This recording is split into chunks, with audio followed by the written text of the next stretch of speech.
Bien, mesdames et messieurs, bonjour. Ravi de vous retrouver pour cette troisième leçon qui débute par cette magnifique photo de Elizabeth Miller, Lee Miller. Je vous ai montré déjà à plusieurs reprises d'ailleurs, prise à Paris vers 1930, et que la situation n'a pas beaucoup changé, et qui vous montre deux choses. D'abord que la longueur de la queue de Serra peut être légèrement différente, et puis ensuite qu'il l'utilise vraisemblablement comme un système de balancier. Et je commence par cette observation, parce que c'est de cela que nous allons parler aujourd'hui dans la deuxième partie, en discutant de la deuxième étude que je voulais vous présenter. Mais d'abord, laissez-moi vous dire rapidement de quoi nous allons parler. Donc, nous allons terminer de discuter de cette publication de ce groupe de New York sur l'implication possible du gène TBXT dans la disparition de la queue chez les grands singes et chez les humains. Et puis nous allons commencer, peut-être même terminer, une analyse d'une autre publication, alors qui, vous le verrez, touche bien sûr au même sujet, mais prend une approche qui est diamétralement opposée, et puis surtout avec une approche conceptuelle qui est relativement différente de la première. Souvenez-vous, nous avions discuté de ça au premier cours, de vous montrer deux façons d'attaquer ce problème, deux façons différentes. Et c'est le programme. La semaine passée, très rapidement, nous avons attaqué cette publication qui est pas très simple, et puis la seconde ne sera pas simple non plus, mais dans laquelle les auteurs avaient constaté que dans le gène TBXT, qui est ce fameux gène codé par le locus T, nous avons beaucoup discuté, donc qui est responsable chez la souris d'une perte de la queue totale, ou d'une short tail, cette mutation découverte à l'Institut Curie. Et ces auteurs ont remarqué en fait que dans ce gène TBXT, chez les grands singes et chez les humains, est venu s'insérer un petit élément qui fait partie de la famille des éléments répétés ALU. C'est un élément que vous voyez là, qui s'appelle ALU-Y, qui fait partie de la famille des éléments ALU-S, qui font eux-mêmes partie des éléments ALU. Mais cette famille d'éléments ALU-S a cela de particulier qu'elle a évolué relativement récemment, à peu près moins 25, moins 30 millions d'années. C'est à cette époque qu'on estime qu'il y a eu cet envahissement du génome humain par ces séquences ALU-S. Or, souvenez-vous, le moment auquel s'est passée la perte de la queue chez les grands singes, donc entre les gibbons et les singes de l'Ancien Monde, précisément, c'est aux alentours de moins 25, moins 30 millions d'années, d'où l'hypothèse de ces auteurs que l'arrivée de cette séquence aurait pu être d'une façon ou d'une autre causale, ou en tout cas associée à la perte de la queue. Alors cette petite séquence, c'est important de se souvenir qu'elle a un sens, bien entendu, et elle se trouve entre l'exon 6 et l'exon 7 du gène TBXT. Pourquoi je dis que son sens est important? Parce qu'entre l'exon 5 et l'exon 6 se trouve une autre séquence, ALU-S, qui, elle, a une direction opposée. Or, comme ces séquences sont codées par des brins différents, puisqu'elles sont opposées, eh bien, le résultat est qu'elles sont capables de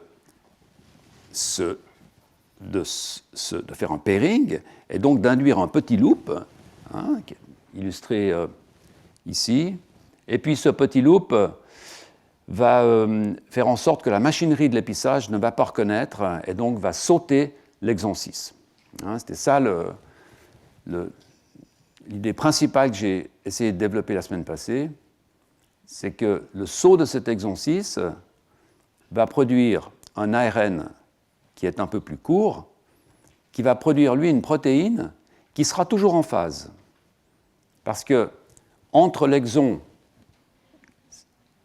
5 et l'exon 7, on ne perd pas la phase codante lorsque l'on enlève l'exon 6. Donc la protéine, en fait, est toujours là. La seule différence, c'est que la petite protéine a un trou, il lui manque une séquence peptidique et qui correspondait à ce que l'exon 6 était capable de coder. Voilà. Donc ça, c'est important vraiment de garder en mémoire, c'est qu'on a affaire à deux protéines. Là, on parle de l'humain, des grands singes, qui sont produites à peu près en quantité égale et qui sont identiques, sauf que à la petite, il manque un certain nombre d'acides aminés. C'est ce que vous voyez illustré ici. Et donc, pour vérifier cette hypothèse, souvenez-vous, ce que les auteurs ont fait, c'est de se dire, prenons un animal qui a une queue et essayons d'introduire ces séquences chez cet animal, la souris en l'occurrence, et puis voir si l'introduction de ces deux séquences ALU dans une position inversée peut produire également une petite protéine. Alors, d'abord, avant de faire cette expérience, comme expérience contrôle, ces auteurs vont simplement enlever l'exon 6 pour dire, mais si d'aventure ces deux séquences ALU peuvent faire en sorte que l'épissage ne reconnaisse pas non plus chez la souris, donc on produise une petite protéine, quel serait l'effet de cette petite protéine chez la souris? Donc pour faire ce qu'on appelle le benchmark, ils vont simplement enlever l'exon 6 chez la souris, produire une souris qui est donc hétérozygote pour une petite protéine, hétérozygote pour la protéine normale. Et ils remarquent en fait que la pénétrance de cette mutation est beaucoup en dessous de celle qu'on voit chez les humains, puisque vous voyez que des souris auxquelles il manque de façon hétérozygote l'exon 6 peuvent avoir une queue qui est pratiquement normale. Mais on voit aussi qu'elles peuvent avoir une queue très réduite, pratiquement inexistante, ou des queues avec un peu de kink ici, des petites cassures, etc. Donc il y a une grande diversité des phénotypes, mais c'est certainement moins pénétrant que chez l'humain, pour autant que chez l'humain, effectivement, la perte de la queue soit liée à cet exon skipping. Alors, est-ce que ce petit ARN est vraiment produit par un exon skipping grâce à ces deux séquences ALU? Est-ce que ces deux séquences sont vraiment causales de cet exon skipping? Et donc là, il réintroduit ces deux séquences chez la souris. Et puis vous voyez, à la fin de la leçon précédente, que finalement, ça n'a pas beaucoup d'effet sur la souris.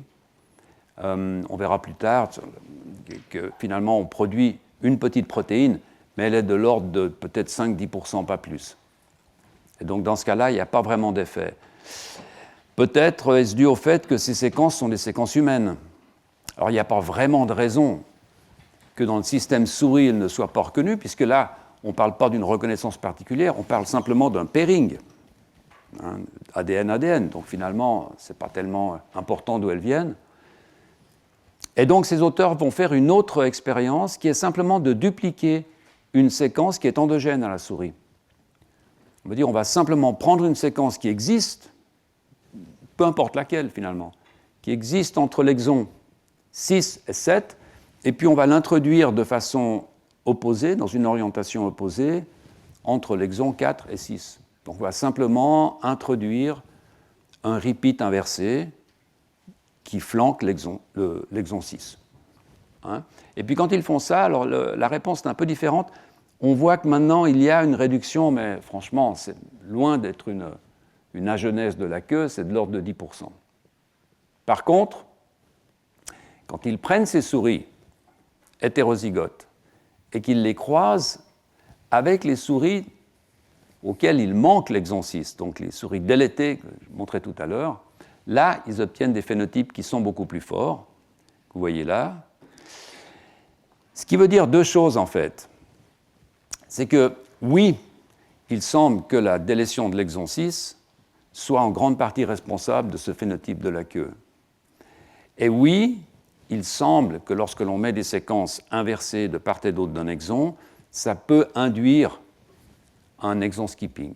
Cependant, c'est absolument clair qu'il y a un vrai problème d'effet de dosage, que l'effet chez la souris est beaucoup moindre que l'effet observé chez les humains, chez les grands singes, pour autant que, comme je le disais, que ce soit l'effet. On le voit ici très bien. Vous avez sur la gauche la souris qui a ces deux séquences ALU de part et d'autre, et vous voyez que le petit ARN est produit vraiment dans l'ordre de peut-être 5-10%. Et souvenez-vous, chez les humains, c'était 50-50, hein, c'était absolument clair. Lorsque vous avez ces deux mêmes séquences, aux mêmes positions, l'exon est sauté pratiquement à 50%. Par contre, vous voyez là que lorsque vous introduisez ces deux séquences de souris, peu importe lesquelles, de part et d'autre de l'exon 6, là, vous avez une production de ce petit ARN qui est même supérieure à l'ARN normal. Et pourtant, vous n'avez qu'une différence de 10% dans la queue. Vous voyez ici, 10% dans la longueur de la queue. Donc une condition qui est supposée suffisante pour enlever la queue chez les grands singes est une condition qui, chez la souris, va simplement vous la raccourcir de 10% minimum, maximum, puisque vous avez même plus de petites protéines qui est produite. Et voilà, vous voyez ici la distribution chez l'humain normale, hein, le gène TBX, où il n'y a absolument rien qui est fait, et vous voyez que c'est pratiquement 50-50 entre le grand ARN et le petit ARN. Donc il y a pour moi un problème de dosage qui est difficile à expliquer, mais souvenez-vous, à la fin de la leçon précédente, je vous mentionnais quelque chose qui est vraiment intéressant, qui est fascinant en fait. Il semble que ce n'est pas là un cas isolé où on a des phénotypes qu'on appelle semi-dominants chez les humains qui sont récessifs chez la souris. Je vous le répète parce que c'est vraiment un point important. Un phénotype semi-dominant, c'est un phénotype qu'on observe avec une copie touchée, mutée. Mais lorsque vous mutez les deux copies, vous avez un phénotype qui est pire. Donc c'est semi-dominant. Hein? Eh bien, beaucoup de mutations chez les humains qui sont semi-dominantes, chez la souris, les mêmes mutations, lorsqu'on les répète, sont plutôt récessives. Il faut qu'on enlève les deux copies pour voir. Et je mentionnais à la fin du cours précédent que peut-être est-ce dû au fait que les humains, pour des raisons, les grands singes, les animaux peut-être qui vivent plus longtemps, qui sont plus grands, qui ont plus de peu importe, ont un besoin d'un dosage général qui est moins élevé que celui des petits rongeurs qui vivent peu de temps finalement. Et peut-être que ça pourrait poser des problèmes si ces rongeurs vivaient 40, 50, 70 ans. C'est des hypothèses qui restent vraiment à analyser. Pourtant, les homozygotes sont létaux chez la souris. Lorsque vous prenez ces souris auxquelles il manque l'exon 6 et que vous les recroisez entre elles, frères et sœurs, eh bien, vous avez des phénotypes qui sont létaux chez l'embryon. Donc ça a quand même un effet. Cette petite protéine, elle a quand même un effet très sévère. Quand vous n'avez pas de protéines natives, vous voyez qu'on part à peu près une létalité qui démarre à jour 9,5 chez la souris, ça veut dire peut-être un mois et demi chez les humains. Le développement s'arrête, parfois ça va un peu plus loin. Il y a des gros problèmes avec le système nerveux, etc. Alors évidemment, la question cruciale, c'est quel est l'effet de cette petite protéine ? Qu'est-ce qu'elle fait ? Qu'est-ce que cette petite protéine fait, interfère avec quoi pour supplanter la fonction normale de la grande protéine. Alors on peut imaginer plusieurs scénarios, j'en ai mis quelques-uns ici. On peut imaginer par exemple qu'il y aurait un changement dans la liaison de l'ADN. Peut-être que cette petite protéine ne reconnaît plus exactement les mêmes séquences d'ADN, donc va changer l'ensemble des cibles à réguler dans le génome, puisque, je vous rappelle, c'est un facteur de transcription. Peut-être qu'il y a un changement dans la capacité à réguler des gènes cibles. Peut-être que cette petite protéine reconnaît parfaitement les endroits où atterrir, mais elle est incapable de faire son boulot. Une fois avoir atterri, être atterri en amont d'un gène cible, peut-être incapable d'activer ce gène ou incapable de réprimer ce gène, par manque de la séquence qui serait en partie dans cet exon codé par cet exon 6. On peut aussi imaginer qu'il y ait un changement dans les interactions avec d'autres facteurs, parce que la protéine, évidemment, va changer sa structure dans l'espace, et donc peut-être qu'on ne peut pas recruter un facteur ou une modification, etc. Et pour répondre à cela, les auteurs vont commencer par analyser les transcriptomes, donc les contenus en ARN, chez la souris, évidemment, soit qui ont, soit qui n'ont pas les délétions de l'exon 6, chez les homozygotes, chez les hétérozygotes. Donc, transcriptome, on en a souvent parlé dans ce cours. Pour faire bref, c'est simplement l'ensemble de tous les ARN qui sont transformés en ADN par de la transcriptase inverse et puis séquencés. Donc un transcriptome, c'est l'état de tous les ARN que vous avez dans un échantillon au temps où vous prenez cet échantillon. Donc ça va vous donner une sorte de panorama général. Si vous faites le transcriptome de cellules musculaires, vous allez avoir des grandes différences avec le transcriptome de cellules neurales, parce que le contenu en ARN sera différent dans les deux cas. Il y aura bien sûr des grandes similarités. Tous les ARN des gènes de ménage n'auront pas beaucoup de changements, finalement, qu'on a définis au premier cours. Mais évidemment, il y aura beaucoup d'ARN spécifiques qui seront dans l'un et dans l'autre. Alors, ils vont faire ces transcriptomes, et puis ils vont utiliser un logiciel, un algorithme qui va donner les similarités entre ces transcriptomes, qu'on appelle une analyse par composant principal, peu importe comment ça fonctionne, mais ce que ça vous donne, c'est sur un espace en 2 dimensions, ça va vous donner la position de ces transcriptomes. Et quand ces transcriptomes sont proches l'un de l'autre, ça veut dire évidemment que les cellules, que les tissus que vous avez analysés sont proches l'un de l'autre. Alors c'est ce que vous voyez là, sur la gauche, avec ici 2 points qui sont les types sauvages. Alors pourquoi 2 points ? Parce que dans ce type d'analyse qui demande une analyse statistique, il faut absolument avoir plusieurs échantillons, les mêmes, ce qu'on appelle des réplicas, pour être sûr que l'expérience a bien marché. Donc c'est 2 fois la même analyse, mais séparée. Donc si vous poussez des cellules, vous allez avoir 2 boîtes de cellules, les mêmes au même temps, que vous allez traiter de la même façon. Et vous espérez bien sûr que dans ce type d'analyse, ces cellules vont être très proches l'une de l'autre. Ces transcriptomes vont être très proches l'un de l'autre. Et c'est ce que vous voyez là avec le type sauvage. Ici, avec la délétion de l'exon 6 chez la souris. Ici, avec la position des 2 alus, des 2 séquences alus chez la souris, et ici, homozygote pour la délétion de l'exon 6. Vous voyez qu'en vert, là, en fait, on a 2 points qui sont relativement éloignés. Et ça veut probablement dire qu'il y a eu un problème dans la préparation des échantillons, parce qu'ils ne devraient pas être éloignés l'un de l'autre, puisque ce sont des réplicas. Et en fait, lorsque vous regardez tout à droite ici, vous voyez maintenant une autre façon de voir ces résultats, avec sur la droite les 2 réplicas que vous avez ici en vert, et vous voyez qu'entre ces 2 lignes, il y a beaucoup plus de différence qu'entre ces 2 lignes, ces 2 lignes ou ces 2 lignes. Donc c'est cohérent. On voit qu'il y a eu un problème dans la préparation de cet échantillon ici. D'accord ?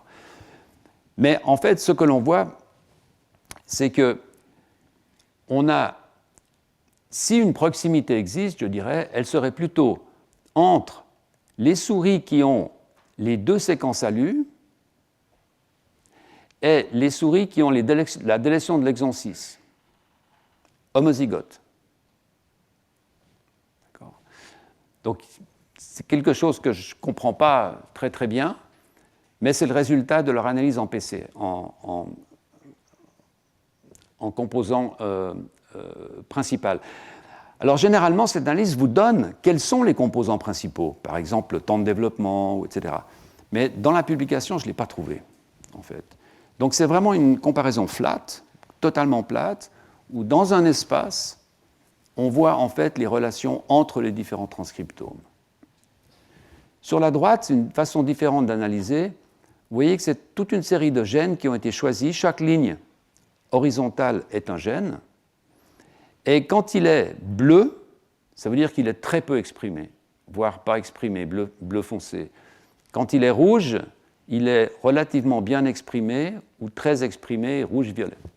D'accord ?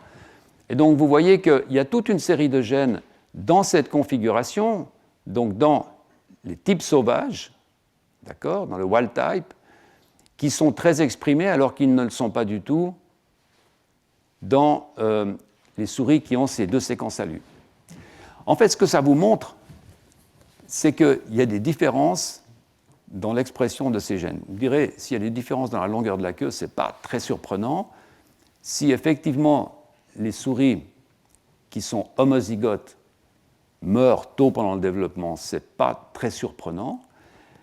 Et malheureusement, en fait, cette analyse, elle est faite sur des cellules qui sont différenciées en mésoderme. Elles ne sont pas faites sur des embryons. Donc, c'est ce que je vous disais la semaine passée. On peut prendre des cellules souches, ES, et puis il faut les analyser à un stade où le gène TBXT est exprimé. Autrement, ça n'a aucun sens. Donc, on va différencier ces cellules en mésoderme. Et c'est à partir de là qu'on va collecter ces cellules pour faire ces transcriptomes. Alors, on peut très bien imaginer, en fait, que dans ce cas-là, une partie des cellules d'un des deux réplicats n'était peut-être pas bien différenciée, parce que vous voyez que ce point-là est quand même plus proche du type sauvage. Vous voyez, donc si on imagine que dans cette expérience, il y avait un certain pourcentage de cellules qui étaient toujours des cellules non différenciées, parce que le protocole n'a pas été suivi, ou etc., ou ça n'a simplement pas bien marché, eh bien on aurait une situation de ce genre. On aurait ce transcriptome qui serait en fait un mélange. Parce qu'évidemment, toutes les cellules sont ramassées en un échantillon. Okay. Donc on aurait un mélange de transcriptomes de ces cellules différenciées un muscle, un mélange de transcriptomes de ces cellules de type sauvage. On aurait ce type de vue. Alors évidemment, quand on voit ce type d'analyse, on aimerait en voir plus. On aimerait dire, voilà, est-ce qu'on pourrait faire par exemple une étude de l'accession de la chromatine, l'accessibilité à la chromatine pour voir quels sont les gènes qui sont dérangés, ou bien simplement dans cette analyse, est-ce que tous ces gènes-là qui sont peu exprimés dans le wild type, dans le type sauvage, et qui sont très exprimés ici, à quoi ça correspond? Est-ce que ça correspond à la fabrication de quelque chose, d'un tissu, etc. Mais malheureusement, ce n'est pas fait dans ce travail. Et vous voyez que la conclusion, à mon avis, est quand même un tout petit peu décevante. La conclusion de cette analyse de transcriptome, ils disent, eh bien, cela révèle un réseau de gènes de régulation compliqué. Voilà. Ça, c'est quelque chose qui me laisse un peu sur ma faim. Alors, c'est la fin de cette publication et on va rentrer dans la discussion. Et les auteurs vont discuter sur, je dirais, deux niveaux différents. Il y a d'abord une petite discussion sur un niveau qu'on pourrait dire un niveau mécanique, mécanistique, où la première remarque qu'ils font, c'est que lorsque l'on regarde la structure de la protéine et la littérature, il semble que cet exon 6, en fait, ne touche pas le domaine de liaison à l'ADN, mais touche plutôt des domaines de transactivation ou de transrépression. Donc il semble que cette petite protéine pourrait très bien reconnaître normalement tous les sites d'ADN où elle doit aller, mais une fois qu'elle y est, elle ne peut pas faire son travail. Et puis la phrase que l'on trouve très souvent dans la littérature scientifique, c'est que, mon Dieu, future work is required. Le travail à venir est nécessaire pour qu'on puisse comprendre ce qu'on n'a pas encore compris. Voilà. Alors, je vais vous dire que la discussion théorique n'est pas beaucoup plus informative, mais je pense qu'elle est assez révélatrice. Vous voyez que la discussion commence en disant nous présentons des évidences pour un scénario qui implique, which involves, qui implique, donc au temps présent en fait. Et donc cette phrase suggère vraiment une relation directe de causalité entre la production de cette petite protéine et la perte de la queue chez les grands singes. Mais les auteurs sont quand même plus prudents, et vous voyez qu'en dessous, ils vont dire que c'est une influence substantielle et qu'il y a dû avoir des changements génétiques additionnels pour stabiliser. Et ça, c'est vraiment, il faut vraiment aller au mot, presque faire de la philologie dans ce genre de publication pour vraiment comprendre ce que les auteurs ont voulu dire. Des changements génétiques additionnels, bien sûr, on ne peut pas imaginer une minute que la production d'une toute petite protéine, d'une protéine plus petite, aurait, il y a 25 millions d'années, supprimé la queue chez les... Bon. Donc il y a eu, bien entendu, d'autres éléments génétiques, mais là, il parle d'autres éléments génétiques pour stabiliser cette transformation. Ça veut dire que la transformation elle-même n'aurait pas eu besoin d'autres éléments génétiques. Il faut bien lire ce qui est écrit. Et ensuite, ils disent tout de même que la réduction de la queue ou la perte de la queue s'est passée de façon indépendante. Par exemple, chez les loricidés, chez les petits loris à Madagascar, il y a eu une perte de queue qui n'est pas liée à cet événement, donc plusieurs façons peuvent être utilisées, évolution convergente, etc. Et l'étude de génome additionnel sera intéressante dans le futur. Donc en fait, à la fin de cette discussion, on a l'impression d'une relation qui n'est peut-être pas aussi directe entre un élément direct de l'ADN et une transformation si importante pour les singes. Mais évidemment, il y a deux lectures dans la littérature scientifique, et cette publication en est vraiment un très très bel exemple. C'est pour ça que je souhaitais vous la présenter. Il y a une sorte de ce que j'appelle une rhétorique d'association qui est de plus en plus utilisée en fait dans les publications scientifiques, où l'on voit qu'on a une lecture du texte qui est relativement prudente. Et vous voyez ici le schéma final de cette publication, où l'on a une légende qui est en tout petit font, qu'on a de la peine à lire, mais qui, je vous le confirme, contient en tout cas 2 ou 3 conditionnels, may have acted, may have marked, etc.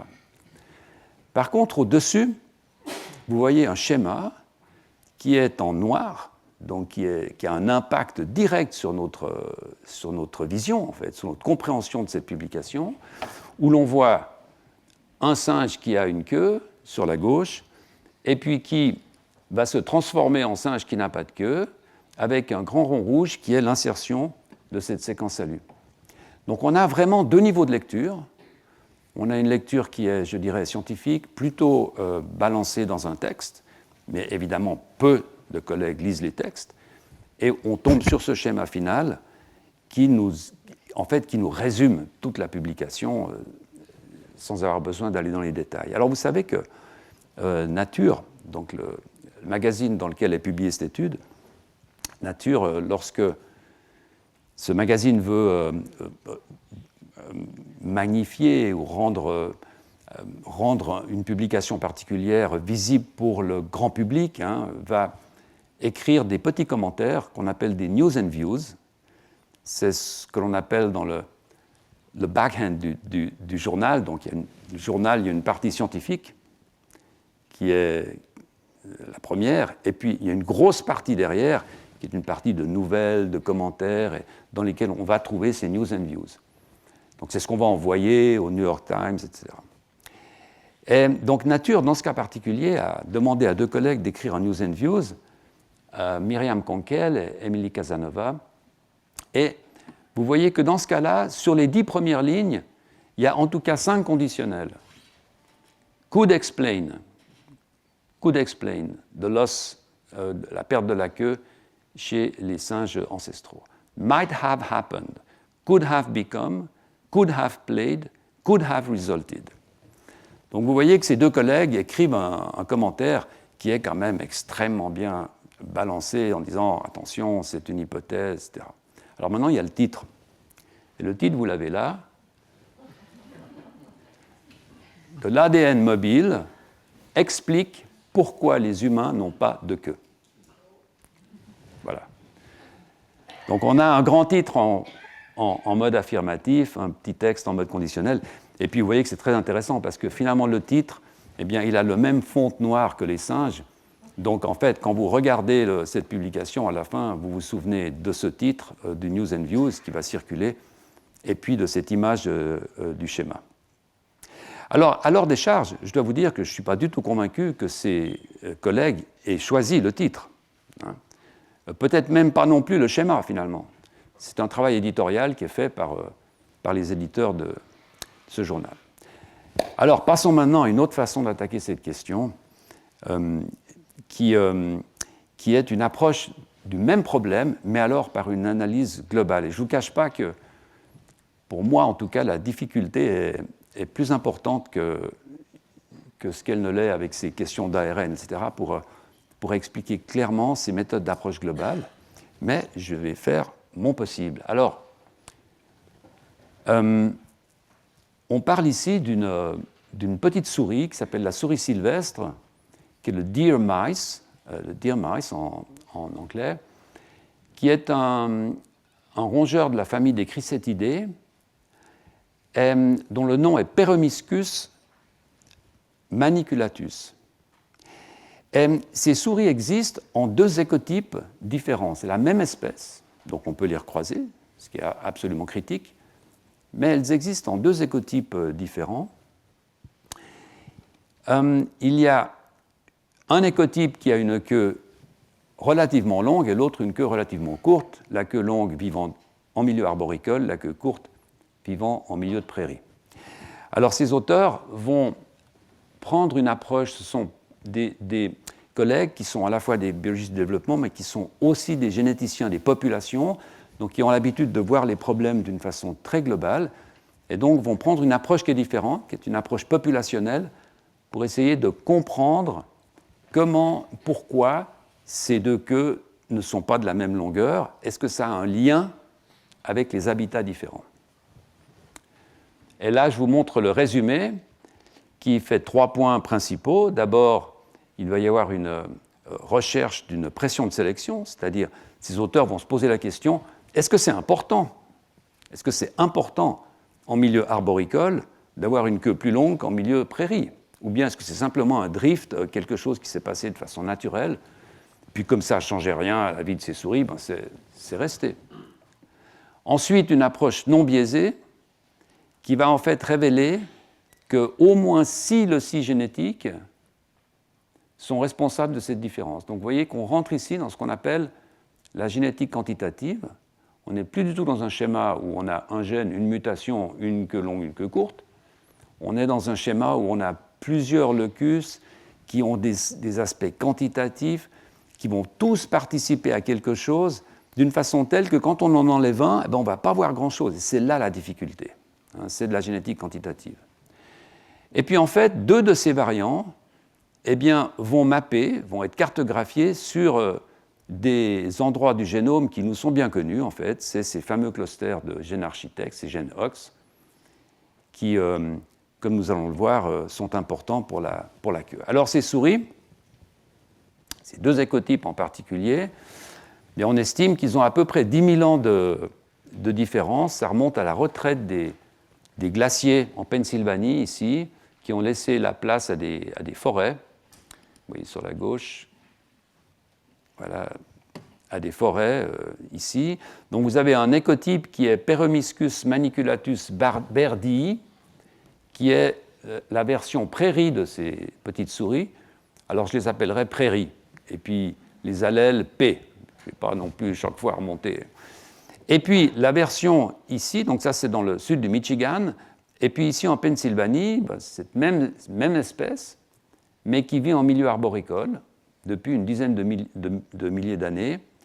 Et donc cette différence de queue que vous voyez sur la droite, avec tout de même une différence qui peut aller jusqu'à 60% de plus longue pour les souris arboricoles, donc c'est une différence qui est importante.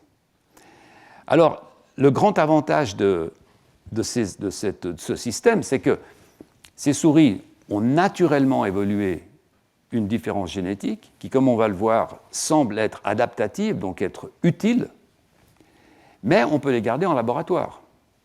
Donc on peut avoir des souris qui, en maintenant ces différences de longueur de queue, peuvent être relativement consanguines, parce qu'on les garde en laboratoire, donc elles ont un génome qui est relativement comparable, et qu'on peut croiser.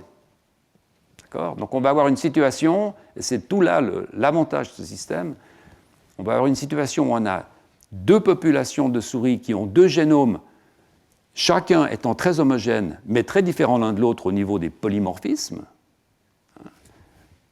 et on peut les croiser, et ces deux écotypes de souris ont des longueurs de queue très différentes. D'accord ? Donc ça, c'est le départ de l'étude. Hein. Et quand on a compris ça, on imagine déjà ce qu'on peut faire de ces souris en les recroisant, etc. Alors, premièrement,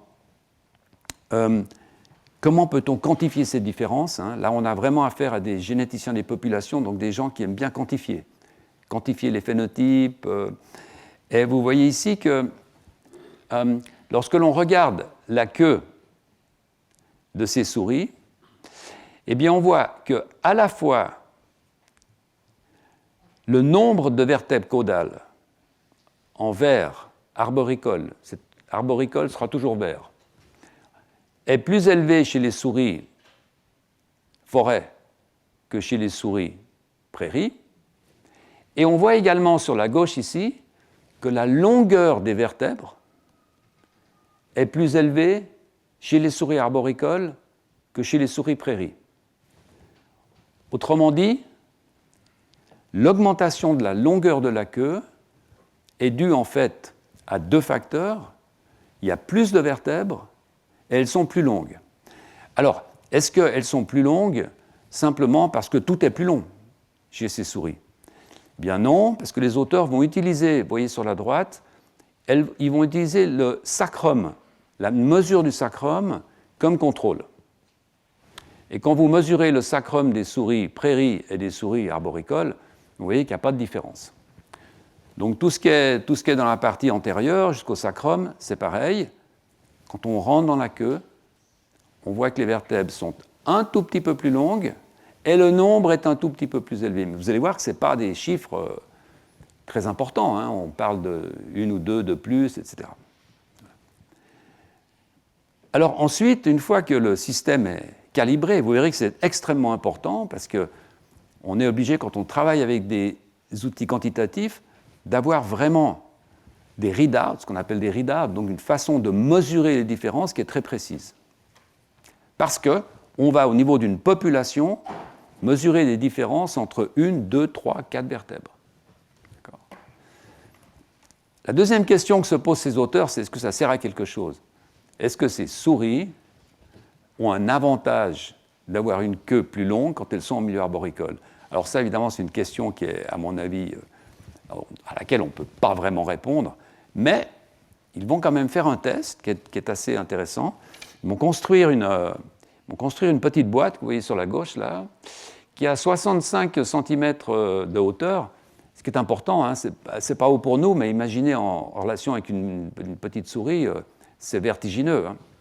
Hein. Et puis il va y avoir un chemin, une barre, et donc les souris vont être déposées au début de cette barre. Les souris ont beaucoup de curiosité, de potentiel d'exploration, et vont donc essayer de traverser cette barre, comme sur une petite branche d'un arbre.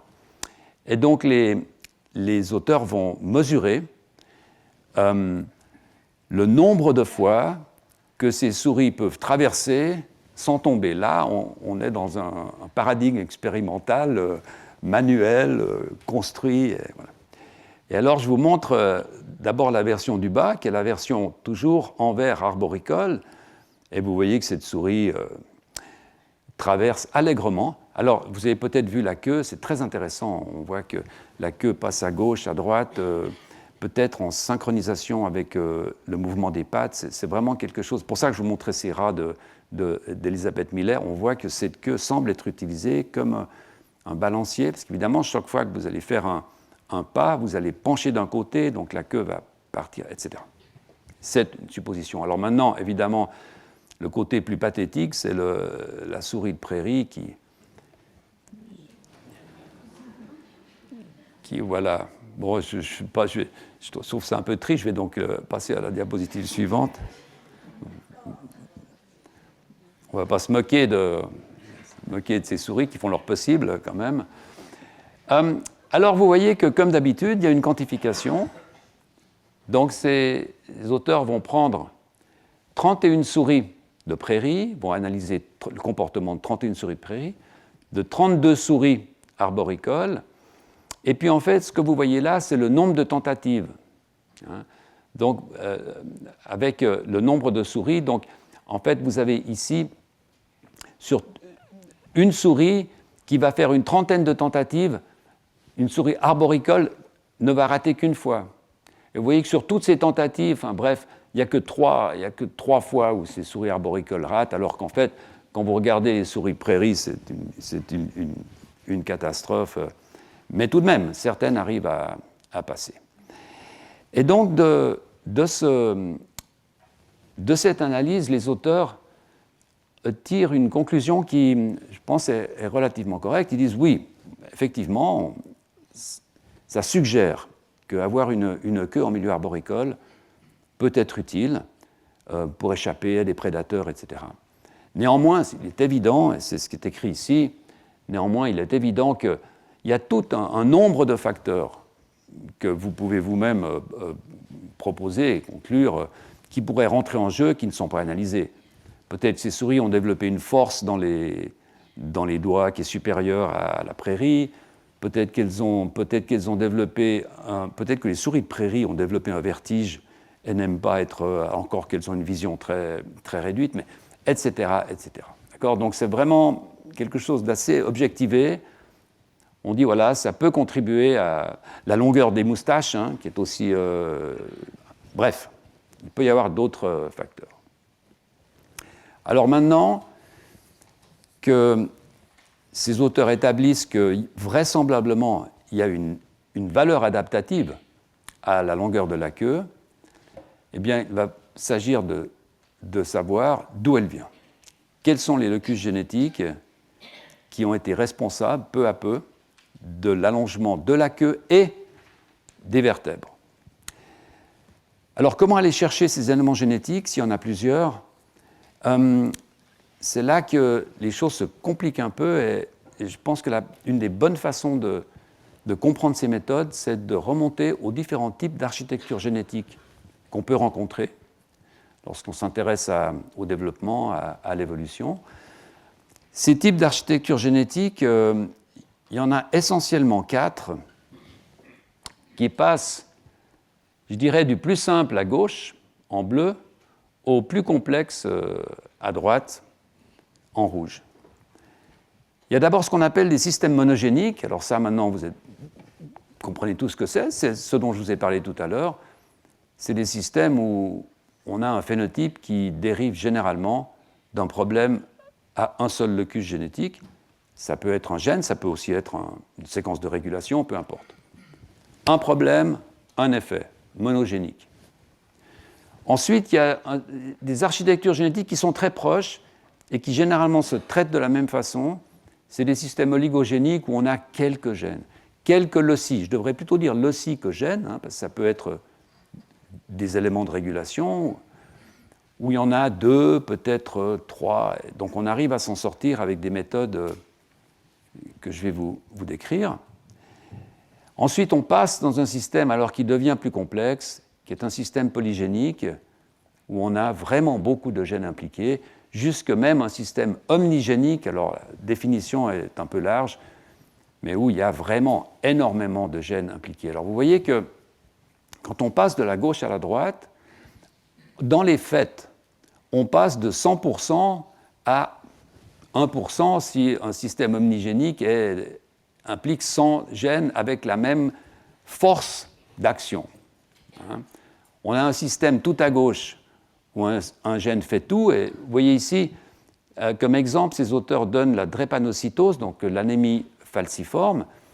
L'anémie falciforme, vous savez que c'est une maladie qui touche les globules rouges, donc la production de globines, donc les globules rouges, qui sont quelque chose qui est en fin de différenciation, tout à la fin. À la fin de tout ce qui va conduire à la fabrication d'un globule rouge, vous avez les globines qui arrivent. Les globines n'ont rien à voir avec le cerveau, etc. Ce ne sont pas des gènes pléiotropiques. Donc, assez souvent, les systèmes, les architectures monogéniques ou oligogéniques touchent des gènes qui sont généralement en fin de parcours. Ce ne sont pas des gènes qui sont en amont, qui vont faire tellement de choses que là, on va rentrer dans quelque chose de plus sévère. Mais vous avez aussi la mucoviscidose, etc. Quand vous passez au système polygénique ou omnigénique, alors là, il donne comme exemple la taille, eh bien, c'est vraiment le critère que tout le monde peut comprendre. Il y a eu depuis 20 ans de très nombreuses approches pour essayer de comprendre quels sont les gènes qui sont impliqués dans la taille. Et en tout cas, 2 grandes études, 2 grandes cohortes. Et en fait, quand vous prenez les 20 premiers loci génétiques qui sont importants, les plus importants pour la taille, et que vous les regardez tous au vert, c'est-à-dire quand vous trouvez quelqu'un, quand vous trouvez une sous-population de votre population qui a tous ces loci génétiques en faveur d'une grande taille, eh bien, ça n'explique guère que 20% de la taille. Donc, vous voyez que c'est vraiment quelque chose. Et puis, alors, en plus, la taille, on arrive dans des systèmes où viennent se mêler des éléments épigénétiques, puisque ça va dépendre de l'alimentation, du lait, etc. Donc, on est vraiment dans des systèmes très compliqués. Alors, quels sont les outils qu'on a pour attaquer ces systèmes ? Bien, il y en a, je dirais, essentiellement 2 qui sont comparables, qui reposent en tout cas sur les mêmes principes généraux. C'est soit de faire des associations verticales, soit de faire des associations horizontales. Les associations verticales, c'est finalement la famille. Alors, il n'y a pas que la famille, mais c'est en gros la famille. Vous vous souvenez tous du début du Téléthon, etc., où en fait beaucoup de systèmes monogéniques ou oligogéniques ont été découverts dans des grandes familles. Les généticiens humains à l'époque se passaient les familles. T'échanges une famille de l'Afghanistan dans une vallée ou une autre vallée d'une autre famille, etc., parce que c'était des grandes familles dans des endroits relativement isolés, donc où on peut développer des génomes qui ne sont pas trop variants, et où un trait particulier se transmettait. Vous avez ici quelque chose qui est chez le grand-père, puis chez les parents, chez les enfants, chez les petits-enfants. Si vous avez une famille avec 12 enfants à chaque génération, et que vous transmettez ce trait à plusieurs à chaque génération, ça va beaucoup faciliter la localisation du problème sur le génome. Et je vais vous expliquer pourquoi. Et puis il y a une autre façon qui est alors de dire on n'a pas de famille, on a des populations. Et là, on prend une approche populationnelle qui est d'essayer simplement de faire une association entre un trait, alors une population, la taille, la couleur de la peau, la couleur des yeux, peu importe, la couleur des yeux c'est un mauvais exemple, mais un trait particulier et la présence de polymorphismes particuliers. Alors, polymorphisme, qu'est-ce que c'est ? Bien, dans ces études d'association, c'est très généralement ce qu'on appelle des SNP, donc des Single Nucleotide Polymorphisms, c'est-à-dire des endroits du génome où vous allez avoir, par exemple, un T à la place d'un A. On estime à peu près, dans la population humaine, que chacun d'entre nous a en gros un polymorphisme tous les 1000 paires de bases. D'accord ? Donc vous voyez que si on compare le génome de tous les gens qui sont dans cette salle, on va évidemment avoir quelque chose de très comparable, mais ce sera très différent. Ce sera très comparable parce que les gènes seront là, les éléments de régulation seront là, mais par contre, dans un endroit qui n'est pas très important, moi j'aurai plutôt un T et quelqu'un aura plutôt un A. Mais ces polymorphismes, ils ne sont pas hasardeux. Ils vont être transmis dans la génération, donc on va pouvoir les suivre à la fois dans une approche verticale et dans une approche horizontale. Dans une approche verticale, dans une famille, on va se poser la question suivante. Est-ce que ce trait, est-ce que cet enfant qui a un problème que mon grand-père déjà avait, puis la mère avait, et puis qu'on a transmis, est-ce que ce problème est toujours lié à la présence des mêmes polymorphismes quelque part? Donc on va prendre des chips, par exemple, et puis on va regarder tous les polymorphismes qu'on va choisir. Il n'y aura pas tous les polymorphismes du génome, mais on va mettre sur un chip ceux qui... Et puis, ces chips, on sait où ils sont. Ces SNP, on sait où ils sont.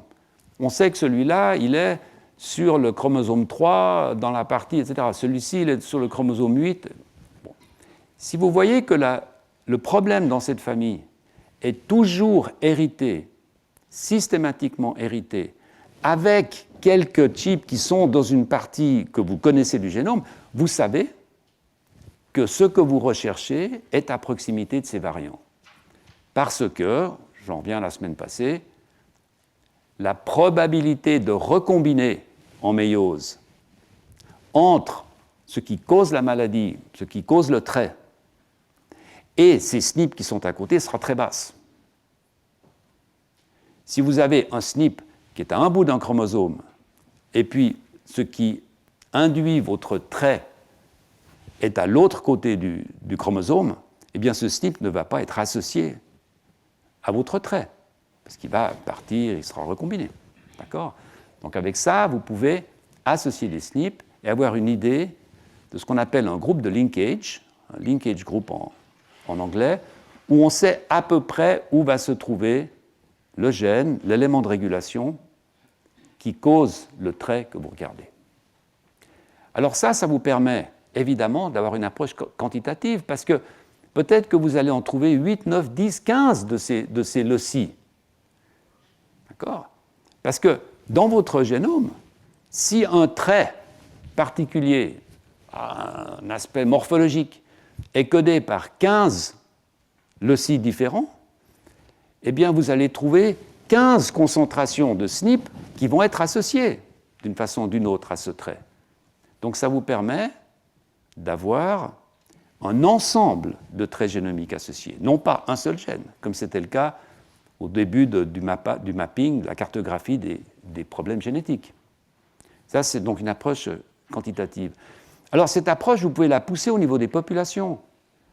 Hein ? Vous avez une population de 8000 personnes, là-dedans vous en avez 3000 qui ont ce trait particulier, et puis 3000 qui vivent dans le même environnement, dans les mêmes familles, dans le même pays, dans la même ville, exposés aux mêmes conditions de pollution, etc., qui mangent la même chose, mais qui n'ont pas ce trait. D'accord ? Donc, vous allez dire, est-ce que je peux trouver des polymorphismes génomiques qui vont toujours être associés aux gens qui ont ce trait particulier ?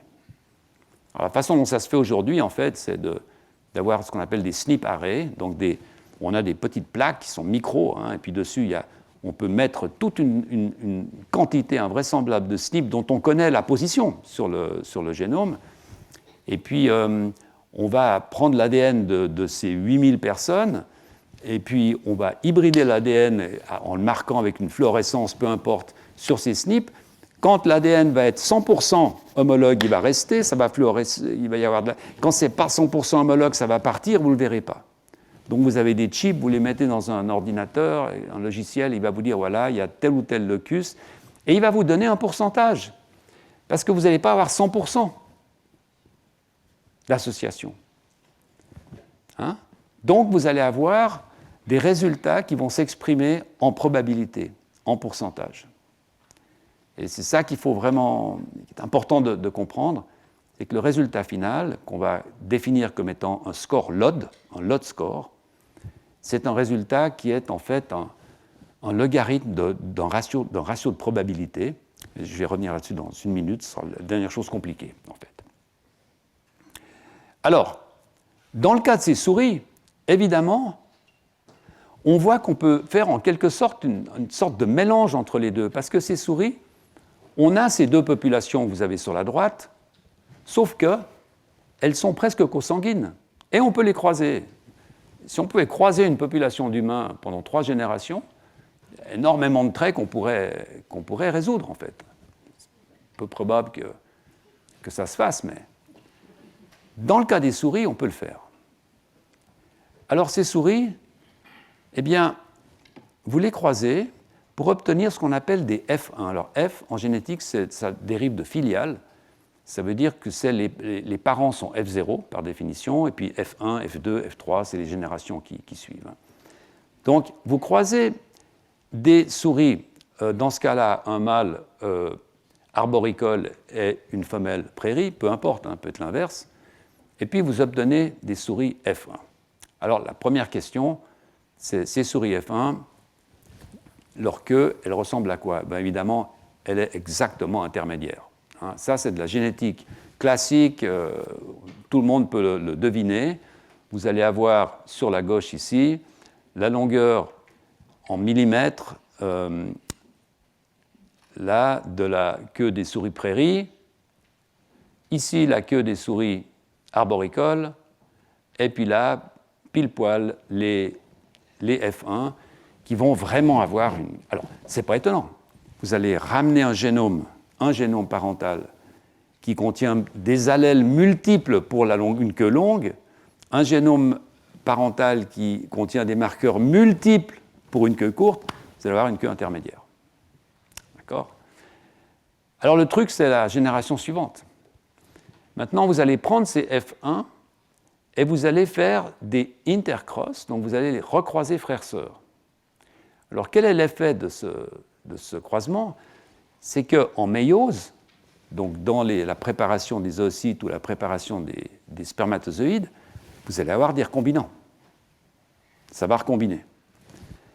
Les recombinaisons ne seront pas les mêmes, elles vont être différentes dans chaque cellule qui va être produite. Chaque spermatozoïde, chaque ovule aura eu des recombinaisons différentes. C'est pour ça qu'on ne ressemble pas à 100% à nos frères ou à nos sœurs. Bien qu'on leur ressemble. D'accord? Parce qu'on a recombiné.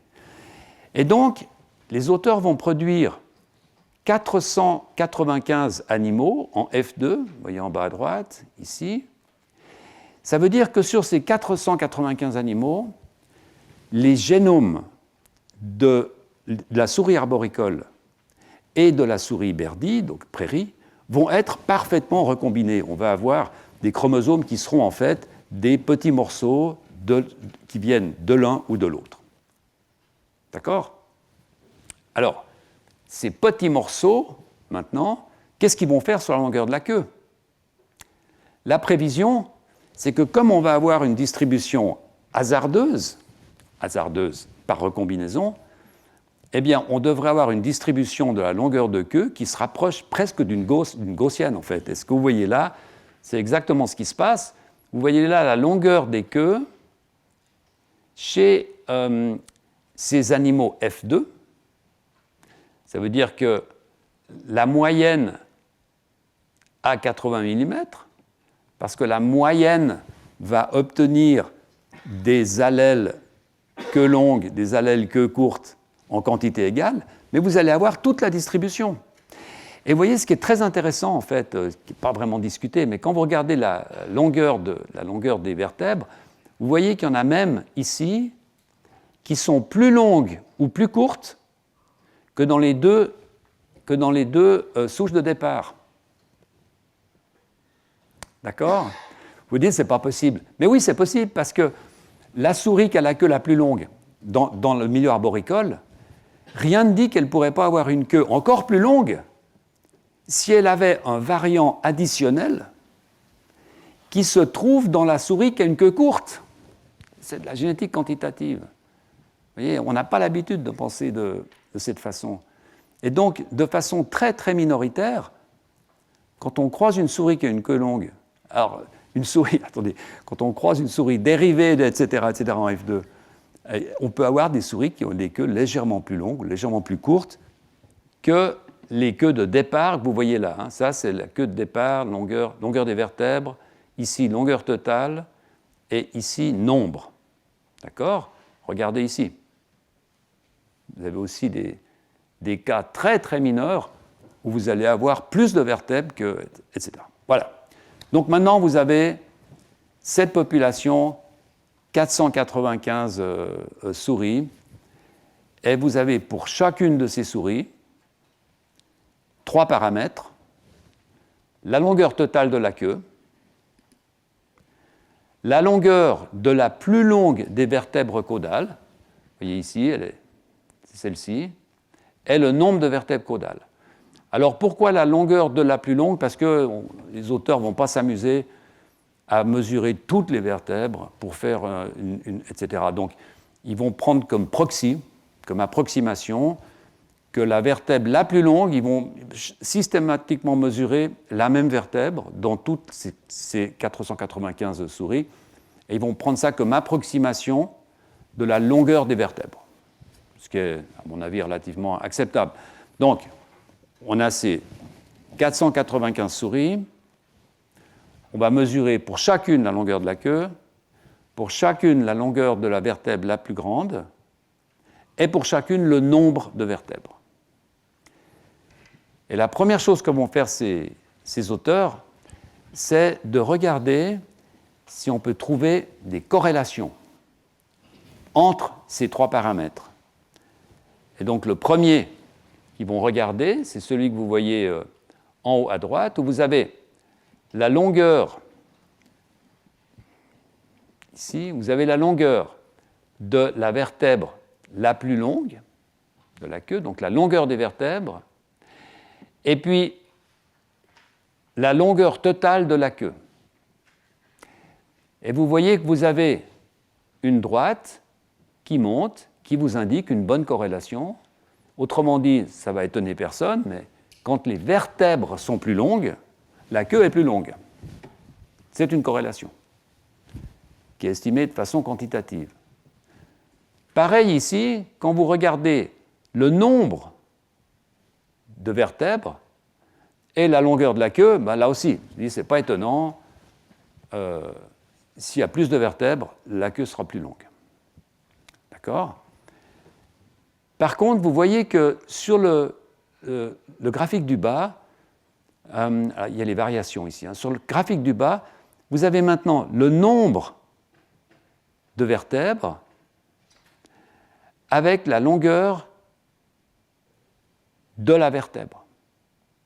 Et là encore, ce n'est pas tellement étonnant qu'ils ne trouvent pas de corrélation. Vous voyez que la corrélation est vraiment très très faible, pas significative, entre le nombre de vertèbres et leur longueur. Ce n'est pas parce que vous avez des vertèbres plus longues que vous allez en avoir plus. Et ce n'est pas parce que vous avez plus de vertèbres qu'elles vont être plus longues. Donc vous avez 2 facteurs qui corrèlent bien. Le troisième, c'était un peu attendu, le troisième, mais ça c'est maintenant vérifié, qui ne corrèle pas. Voilà. Alors ça, c'est ce qu'on appelle le benchmark. C'est les 3 paramètres qui vont être regardés dans l'analyse quantitative. Et cette analyse, elle va être faite par ce qu'on appelle un QTL d'intervalle. Alors, de quoi s'agit-il? QTL, c'est pour trait locus à trait quantitatif, donc en français LTQ probablement. Et c'est donc cette façon d'aller rechercher des loci génomiques qui ont un effet quantitatif. Alors pourquoi intervalle? Parce que la méthode qui va être utilisée ici, c'est une méthode qui ne se base pas à associer, disons, ici j'ai quelque chose qui a à voir avec la longueur de la queue, disons un élément génétique qui, pour 20%, participe à la longueur de la queue. On ne va pas chercher à identifier un polymorphisme ici qui va toujours être avec. Okay. On va chercher à identifier 2 polymorphismes qui vont toujours migrer avec. Un intervalle. Pourquoi? Eh bien parce qu'on va se dire, d'abord, ce sont des souris qui sont relativement comparables. On connaît bien les génomes, ils sont similaires intra-écotypes, différents extra-écotypes. Donc, le nombre de variants va être peut-être pas aussi important que dans une population. Donc, on va pouvoir définir il n'y aura pas énormément de crossover. Hein, on a discuté de ça la semaine passée, peut-être une vingtaine, une trentaine par méiose. Donc on va pouvoir définir des intervalles qui sont conservés, non pas des polymorphismes. Quel est l'avantage? L'avantage, c'est que quand vous avez un intervalle qui est conservé, vous pouvez aller regarder dedans, parce que vous savez que tout ce qui est dedans va être conservé. Donc, au lieu d'avoir un polymorphisme et puis de vous dire, où je regarde où maintenant? Je regarde à gauche, à droite, à quelle distance? Là, vous avez un intervalle. Donc, vous pouvez directement aller dans l'intervalle. Donc, ça veut simplement dire qu'au lieu d'associer votre trait, dans ce cas particulier, une queue très longue, d'associer ça à un polymorphisme, on va avoir des couples de polymorphismes dans le génome. Okay? Donc, ça va être défini comme couple de polymorphismes. Et on va rechercher des associations entre la longueur de la queue, la longueur des vertèbres et le nombre des vertèbres. D'accord? Donc on a les mêmes outils génomiques, si vous voulez, mais on peut classer les différentes souris en des souris qui ont les queues pour une queue longue, pour une queue qui a des vertèbres longues, etc. D'accord? Alors tout ça, ça va être formalisé par une mesure qui s'appelle le score LOD. Ça paraît très compliqué, mais en fait, c'est relativement simple. C'est un rapport entre deux probabilités. C'est un rapport entre une probabilité qu'un endroit génomique soit associé au trait que vous cherchez, et puis la probabilité qu'il ne le soit pas. Et vous faites le rapport entre ces deux probabilités, et vous prenez ce rapport en log décimal, et vous avez un score LOD. Quand vous avez un score LOD de 3, ça veut dire 10 puissance 3, 1000. Un score LOD de 3, ça veut dire que vous avez 1000 fois plus de probabilité que ce locus génomique soit associé à votre trait qu'il ne le soit pas. Okay? Si vous avez un score de LOD de 2, c'est considéré comme étant peu significatif. Un score LOD de 3, c'est considéré comme étant bien significatif. Un score LOD de 4, là, c'est vraiment une association qui est... Ça veut dire que là, vous êtes vraiment proche de... D'accord? Donc, c'est un peu du jargon, si vous voulez, c'est du jargon d'un peu de jeu de probabilité, mais c'est ce que ça signifie. Hein. Je vous en parle parce que les loci que je vais vous montrer, ce sont des loci qui sont au-dessus de ce score LOD de 3. C'est comme ça que, généralement, les généticiens de population vont définir les locus qui sont intéressants. Voilà. Alors, ces collègues vont faire cette recherche, et puis ils vont aboutir à 6 loci génomiques, 6, qui ont un score. Alors, vous voyez ici comment on illustre ces résultats. Vous avez en bas des morceaux de chromosomes qui correspondent à un locus avec un LOD score qui est au-dessus de 4. Vous voyez ici le 4. D'accord? Donc vous avez vraiment des LOD scores qui sont intéressants. Et ces collègues vont en trouver 6. Alors ça veut dire, je vous rappelle une dernière fois, en haut c'est pour la longueur totale de la queue. Ce que vous voyez sur la droite, en fait, ça veut dire qu'il y a 6 intervalles d'ADN dans le génome, 6 dans le génome de ces souris F2, 6 intervalles qui sont définis par 2 polymorphismes de part et d'autre, qui vont systématiquement migrer avec le trait que vous regardez, dans ce cas-là, queue longue, mais pas systématiquement, je dis systématiquement, qui vont migrer avec un certain pourcentage. Mais vous voyez que c'est très élevé. Ça veut dire que, par exemple, pour ce locus 14, sur le chromosome 14, ici,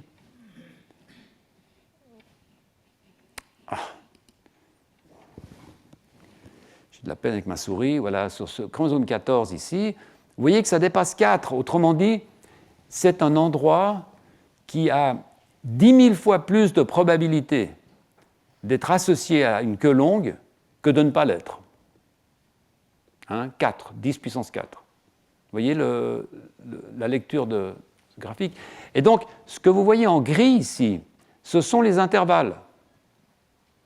Donc, en fait, pour arriver à cette conclusion, par exemple, dans le cas du chromosome 8, il y avait un polymorphisme ici et un polymorphisme ici. Il y avait peut-être un T pour un G ou quelque chose à gauche, et puis un C pour un A, quelque chose à droite. Et puis ils se sont aperçus qu'en fait, cet intervalle que vous voyez en gris, eh bien, il est toujours avec une queue longue. Pas toujours. Il est 10 000 fois, la probabilité qu'il soit avec une queue longue est 10 000 fois plus élevée que la probabilité qu'il ne le soit pas. D'accord ? Voilà, ça, c'est comme ça qu'on lit ce genre de choses. Alors, vous voyez que ces intervalles, ils ne sont pas les mêmes. Hein. Parfois, c'est des grands, parfois, ils sont... Alors, c'est tout de même des intervalles qui sont au-delà de la mégabase, de plusieurs mégabases. Hein, pour vous donner une idée, un gène, ça va être peut-être, je ne sais pas, 50 kilobases, une centaine de kilobases peut-être. Là, on est au-delà de la mégabase. Donc, dans chaque intervalle, on va trouver peut-être 5, 10, 15 gènes. Donc après, il faudra les rechercher, mais on sait au moins où c'est.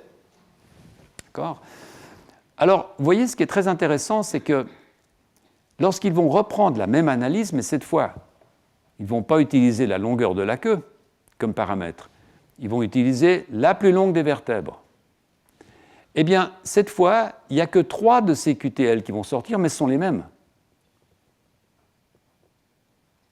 D'accord ?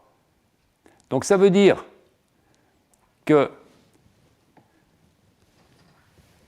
la longueur des vertèbres est fixée en partie par 3 loci génétiques, qui sont les mêmes 3 loci génétiques qui vont fixer la longueur totale de la queue. Ce n'est pas étonnant, puisqu'on a vu qu'il y avait une corrélation entre les deux.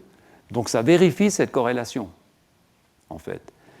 Et la dernière vérification, que je trouve très élégante, c'est que cette fois, quand vous regardez le nombre de vertèbres, eh bien vous tombez sur les 3 autres QTL. Et ça vous démontre en fait que l'absence de corrélation entre le nombre de vertèbres et leur longueur, ben, il est réel. On le voit ici. En fait, les 3 endroits génétiques qui semblent jouer une grande partie du nombre total des vertèbres sont différents des 3 loci génétiques qui semblent avoir une importance critique pour la longueur des vertèbres. À l'évidence, si vous dites qu'est-ce qui va faire la longueur totale de la queue, ben c'est les deux. Et comme par hasard, on retombe sur les 6 QTL cette fois. Donc vous voyez, c'est une expérience qui est, je pense, relativement bien contrôlée, qui est assez claire. Et donc maintenant, ben, l'idée, c'est de se dire, voilà, qu'est-ce qu'on a dans ces intervalles? Alors évidemment, en génétique quantitative, la première question qu'on va se poser, c'est une question quantitative, c'est de se dire, ces QTL, ils sont responsables de combien de variations de la queue? Hein? Ils vont nous expliquer combien du phénotype. D'accord? On voit qu'ils sont impliqués, mais ils sont impliqués jusqu'à où? C'est donc ce qui va être fait ici. Et vous voyez que si vous prenez ici les souris qui sont prairie-prairie, prairie hétérozygote, prairie-forêt, forêt-forêt, et que vous regardez en fait la présence de ces QTL, vous allez voir que les animaux qui montrent les 3 QTL de type forêt-forêt pour le nombre de vertèbres caudales, donc les 3 animaux qui, en principe, ont ces QTL proches, okay, eh bien, ça n'explique que 43% de la variation totale. Alors, j'ai mis que 43%. En fait, ce n'est pas si mal. En génétique quantitative, on peut aussi arriver à 8, 9, 12 QTL qui vont expliquer 15% du phénotype. Donc là, on est dans une situation qui est quand même relativement confortable, où on a un pourcentage d'action de ces QTL qui est relativement élevé.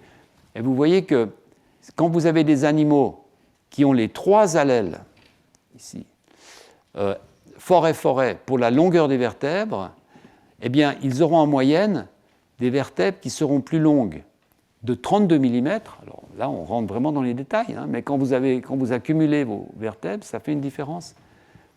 Et ces 3 QTL vont expliquer 33% de la variation totale.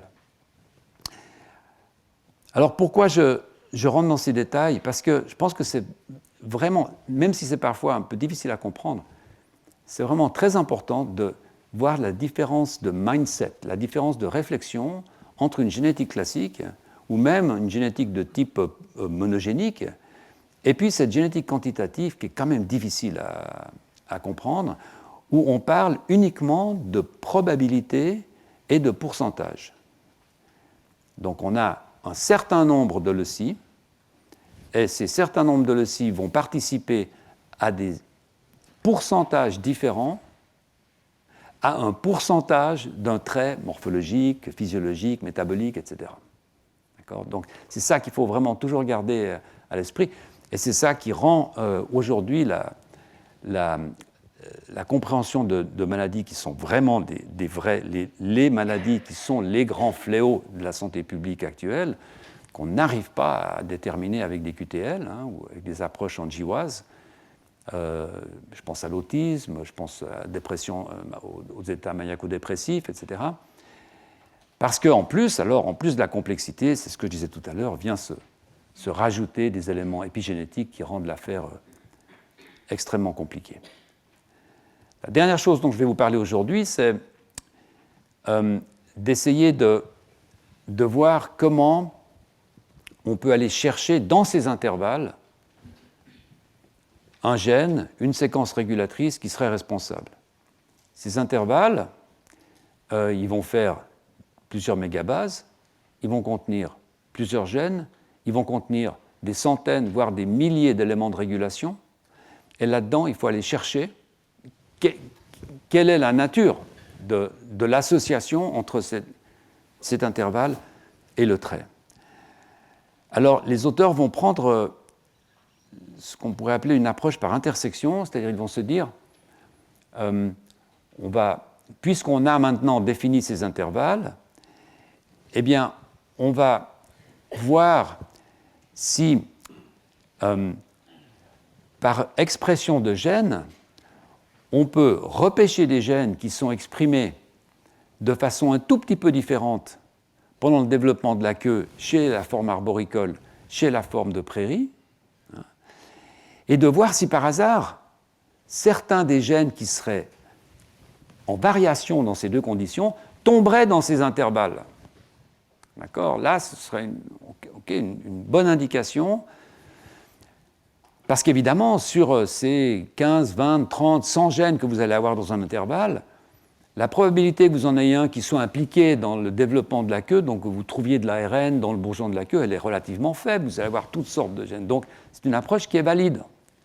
Et donc, ils vont faire ça, ils vont donc disséquer, vous voyez sur la gauche, des bourgeons de queue chez des foetus qui sont homozygotes, soit pour la forme forêt, donc soit pour la forme prairie, et puis ils vont faire de l'ARN, comme tout à l'heure, de l'ARN global, ils vont transformer cet ARN en ADN, et puis ils vont hybrider ces deux, comparer ces deux datasets pour voir s'il y a des gènes qui sont un tout petit peu plus forts dans l'un ou moins forts dans l'autre, etc.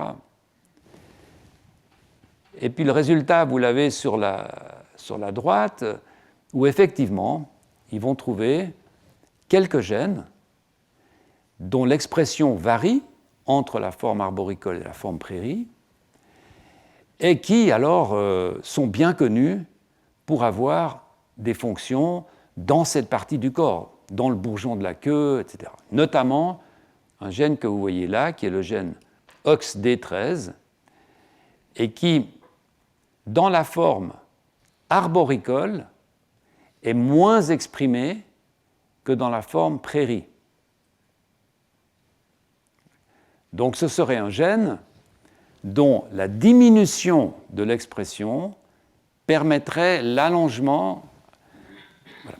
Alors, là encore, comprenez-moi bien, quand je dis ça, je veux dire c'est un gène dont un certain pourcentage de diminution d'expression conduirait à une certaine probabilité, un pourcentage d'allongement de la queue.